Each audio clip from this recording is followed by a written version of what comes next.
పశ్చిమ గోదావరి జిల్లా అంటేనే దాతృత్వానికి మారిపోయారని జిల్లా కలెక్టర్ చోళ నారాయణ అన్నారు. Doctor PNS Kiran charitable trust foundation ఆధ్వర్యంలో ఆదివారం తణుకు కమ్మ కళ్యాణ మండపంలో నిర్వహించిన దివ్యాంగుల ఆత్మీయ సమ్మేళన కార్యక్రమంలో ఆమె ముఖ్య అతిథిగా పాల్గొని మాట్లాడారు. ఫౌండేషన్ చైర్మన్ బొల్లా సతీష్ అధ్యక్షత జరిగిన ఈ కార్యక్రమంలో కలెక్టర్ నాగరాణి మాట్లాడుతూ స్నేహితు పేరుతో ఫౌండేషన్ ఏర్పాటు చేసి దివ్యాంగులకు వెన్నట్టి ఉంటూ వారి అవసరాలను తీర్చుతూ ఎన్నో సేవా కార్యక్రమాలు చేపడుతున్న సతీష్ సేవా కార్యక్రమాలను ఆమె కొనియాడారు. రాష్ట్ర వ్యాప్తంగా దివ్యాంగులకు సేవ చేయడం లక్ష్యంతో వారికి కృత్రిమ అవయవాలు అందించడంతో పాటు వారి అవసరాలు తీర్చుతూ వారి కాళ్ళపై వారు నిలబడేలాగా సహకారం అందించడం అభినందనీయమని అన్నారు. ఇలాంటి సేవా కార్యక్రమాలు ప్రస్తుత యువత విద్యార్థులకు స్ఫూర్తిదాయకమని అన్నారు.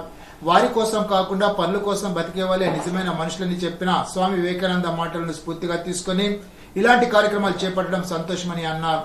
ప్రతిఫలం ఆశించకుండా కోల్పోయిన స్నేహం తనుక్షణం తలుచుకుంటూ ఆయన పేరు చిరకాలం ఉండాలనే ఉద్దేశంతో కష్టాల్లో ఉన్న వాళ్ళు చిన్నవి చూడాలనే లక్ష్యంతో చేస్తున్న సేవలు వెలకట్టలేనివని అన్నారు. రాబోయే రోజుల్లో ఎమ్మెల్యే ఆర్మీ రాధాకృష్ణ సహకారంతో దివ్యాంగులకు మరిన్ని కార్యక్రమాలు చేపడతామని కలెక్టర్ పేర్కొన్నారు.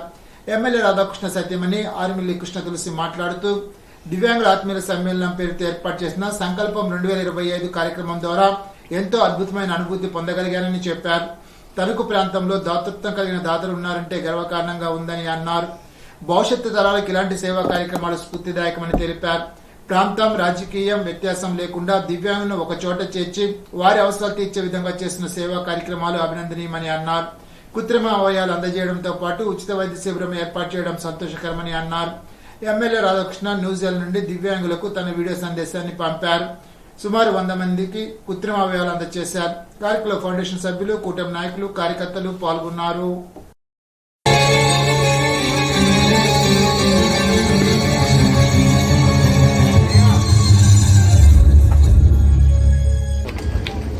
మరి మీ అందరికీ కూడా ఇందాకే రాధాకృష్ణ గారు మెసేజ్ ఇవ్వడం జరిగింది. ఆయన ఈ ప్రోగ్రాం తెలియక ముందర ఆయన 2 నెలల క్రితం న్యూజిలాండ్ ప్రోగ్రాం ఫిక్స్ అవ్వడం, ఆయన అనుకోకుండా ఈ ప్రోగ్రాంకి అవైలబుల్ లేకుండా న్యూజిలాండ్ వెళ్ళడం, మరి నన్ను ఈ ప్రోగ్రాం నువ్వు మిస్ అవ్వద్దు, నాకు యాక్చువల్గా విజయవాడలో ఇంకొక ప్రోగ్రాం ఉంది, కానీ నువ్వు తప్పనిసరిగా ఈ ప్రోగ్రామ్ని స్పెండ్ చేసి ఈ ప్రోగ్రాంకి వెళ్ళి ప్రతి దివ్యాంగ సోదర సోదరీమణులను అందరినీ కూడా నువ్వు కలిసి రావాలి అని ఆయన నన్ను ప్రత్యేకంగా ఇక్కడికి పంపించడం జరిగింది. కానీ నేను ఈ ప్రోగ్రాంకి రాకపోతే ఒక అద్భుతమైనటువంటి అనుభూతిని నేను మిస్ అయ్యేదాన్ని. ఎందుకంటే నాకు చాలా గర్వంగా ఉంది. మన తణుకు ప్రాంతంలో ఇంత దాతృత్వ హృదయం కలిగినటువంటి దాతలు, వారు చూపిస్తున్నటువంటి సేవా కార్యక్రమాలు అందరికీ కూడా స్ఫూర్తిదాయకం. గారు మన ప్రజాసేవే లక్ష్యంగా తణుకు కాన్స్టిట్యున్సీని అభివృద్ధి పదంలో నడిపిస్తున్న మన ఆరుమిల్లి రాధాకృష్ణ గారికి వెన్నంటుండి యాక్చువల్లీ వారి యొక్క సక్సెస్కి ఫ్రంట్ ఎండ్ రాధాకృష్ణ గారు అయితే బ్యాక్ ఎండ్ మన తులసి గారు, వారికి నా యొక్క ప్రత్యేక ధన్యవాదాలు.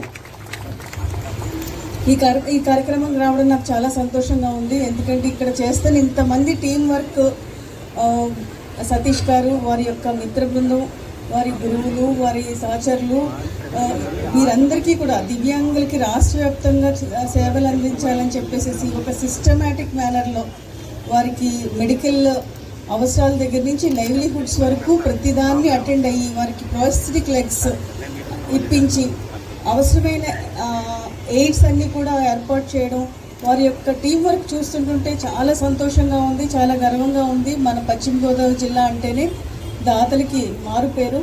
అయితే డబ్బులు ఇచ్చేసేసి ఒక పని చేయండి అని చెప్పడం ఒక రకమైతే, ఇలాగ ముందుండి నేను అన్నీ కూడా చేస్తాను, చేసి చూపిస్తాను అనేది ఇప్పుడు సతీష్ గారు వారి మిత్ర బృందం చేస్తున్నది యువతకి విద్యార్థులకి కూడా ఒక ఆదర్శకరమైన కార్యక్రమం చేస్తూ ఉన్నారు.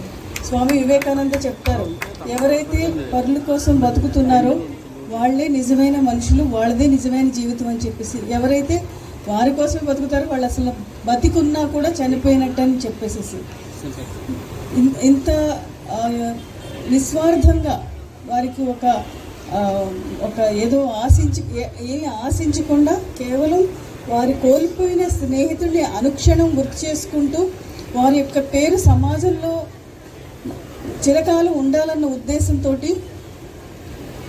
కష్టంలో ఉన్న వారి ముఖాల్లో చిరునవ్వులు చూడాలి, వారి కష్టాన్ని కొంతన్నా తగ్గించాలి అని చేస్తున్న వారు చేస్తున్న ఈ సేవలు అమోఘమైనవి, ఆదర్శవంతమైనవి. దాని టీం వర్క్ చూస్తే కూడా చాలా సంతోషంగా ఉంది.